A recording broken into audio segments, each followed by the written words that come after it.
بلائے تو دروازہ کھول دیا گا. کیوں؟ جبریل سے اتنا پوچھنے کے بعد کیوں؟ اس لیے کہ جبریل کے لیے دروازے الگ تھے اور حضور کے لیے الگ. وہ دروازہ اسی وقت کھلا جب محبوب گئے. محبوب کے سوا پھر کسی کے لیے نہیں کھلا. بتایا جا رہا ہے پیارے تجھے اتنا پیار کرتے ہیں کہ تیرے لیے راستے بھی الگ بناتے ہیں. جس راہ سے تو آئے اس راہ سے کوئی اور نہ آ سکے. جس کے لیے رستوں میں یوں یکتائی ہو اس کے لیے مرتبوں میں کتنی یکتائی ہوگی. بیچارہ انسان کہتا ہے میں نبی کی طرح. ارے وہاں جبریل سے کہا جاتا ہے اللہ اکبر، جبریل سے کہا جاتا ہے خدمت کرو. اور اگر معراج میرا عنوان نہیں ہے لیکن میرے امام نے تو بڑی بات کہی. کہتے ہیں تھکے تھے روح الامی کے بازو، کہاں وہ دامن کہاں وہ پہلو، رکاب چھوٹی امید ٹوٹی نگاہ حسرت کے ولولے. میں اس کی کوئی تشریح نہیں کروں گا کیونکہ آپ نے بار بار مجھ سے شاید اس کی تشریح سنی ہے، اور ویسے بھی امام کے اشعار کی تشریح میری کوئی اوقات ہی نہیں ہے. میں بہت چھوٹا سا آدمی ہوں. تو کہا تمہیں ہندوستان جانا، اجمیر میں قیام کرنا ہے، ہند جا کر تمہیں اجمیر میں قیام کرنا. انہوں نے کہا ٹھیک ہے. اور پھر انہوں نے تیاری کر لی اور نکلے. غریب نواز چھوٹے سے فقیروں کی ایک ٹولی لے کر، چھوٹی سی ٹولی تھی فقیروں کی، تنہا غریب نواز تھے اور کچھ فقراء. فقیر یہ نہیں، دراصل ہمارے یہاں اصطلاح بدل گئی ہے. فقیر بھیک مانگنے والے کو نہیں کہتے ہیں. فقیر جو کہتے ہیں وہ نوازنے والے کو کہتے ہیں. لیکن لوگوں نے اصطلاح بدلی ہے. بھکاری جو ہوتا ہے ہم نے اس کو فقیر کہنا شروع کیا. حالانکہ فقیر وہ ہوتا ہے جو ید بیضا آستینوں میں لے کر بیٹھا ہوتا ہے.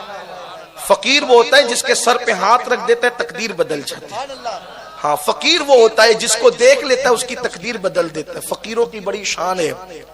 محمد کے فقیر، اللہ کے فقیر، ان فقیروں کی بڑی شان ہے. ان فقراء کا حال یہ ہے نا، یہ جو فقیر ہیں کسی بات پہ قسم اٹھانے تو اللہ ان کی قسم پوری کر دیتا ہے. یہ وہ فقیر لوگ ہیں جو بھیک نہیں مانگتے.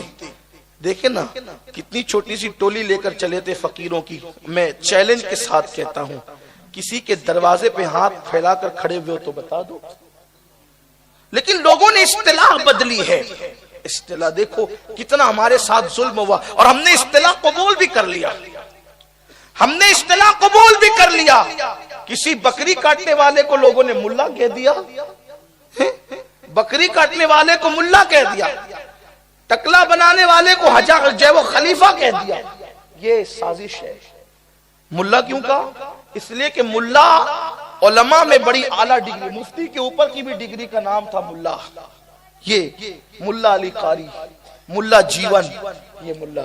لیکن جو وہ ذلیل کرنے کے لیے ہمارے بزرگوں کو بکری کاٹنے والے کو ملا کہہ دیا. یہ ظلم کیا. پھر بعض بدبختوں نے خلفاء کی توہین کرنے کی بنیاد پہ حجاموں کو خلیفہ کہا تاکہ خلفاء کی بے ادبی ہو. لوگوں نے اس اصطلاح کو قبول کر لیا. تو ایسے ہی فقیر جو اصطلاح ہے، فقیر کا مطلب یہ ہے کہ اللہ اکبر، اگر ہلاکوں کی فوج کو ایک کٹورے میں کوئی مقید کر سکتا ہے تو وہ اللہ کا فقیر ہے. یہ فقیروں کی شان ہے. تو فقیروں کی چھوٹی سی ٹولی لے کر کے چلے. ادھر چلے ادھر ہندوستان کے اندر جو ہے یہ غلغلہ ہو گیا جادو کے ذریعے سے، علم نجوم کے ذریعے سے، فلاں فلاں جو بھی انہوں نے کرنا تھا کہ ایک فقیر آ رہا ہے، ایک فقیر آ رہا ہے. اچھا وہ بھی یہ کہتے تھے ایک فقیر آ رہا ہے، ایک فقیر آ رہا ہے. وہ لوگ فقیروں سے اتنے ڈرنے کی ضرورت کیا تھی؟ ایک فقیر آ رہا ہے، فقیر سے ڈرنے کی ضرورت کیا تھی؟ پتا تھا فقیر بھیک نہیں مانگتا، فقیر اتنا دیتا ہے کہ کافروں کو مومن بنا دیتا ہے. جے پال جوگی کو عبداللہ بیابانی بنا دیتا ہے. تو فقیر آ رہا ہے، اللہ کا فقیر آ رہا ہے. اور وہ آئے گا تو حکومت کا تختہ پلٹ دے گا. وہ آئے گا تو جب فقیر آئے گا حکومت کا تختہ پلٹ دے گا. فقیر آئے گا تو پرتھوی راج کی حکومت ختم ہو جائے گی. یہ بات کہی تھی. اور یہ بات مورخین نے جو لکھی ہے کہ سب سے زیادہ کہنے والی جو ذات تھی وہ پرتھوی راج کی امی تھی، اس کی ماں تھی. اس نے اتنا علم و اتنا گیان حاصل کیا تھا پرتھوی راج کی ماں نے. مورخین نے لکھا ہے، یہ کوئی میرا عقیدہ نہیں ہے، میں نقل کر رہا ہوں صرف.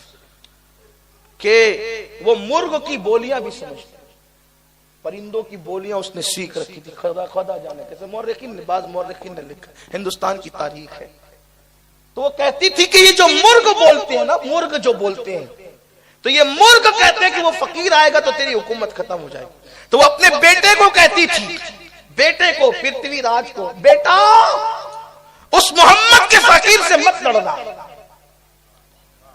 اس محمد کی فقیر سے مت لڑنا ورنہ تیرا نشان مٹ جائے گا۔ کاش کہ کوئی ماں آج بھی ایسی ہوتی جو کہتی کہ محمد کے فقیر سے مت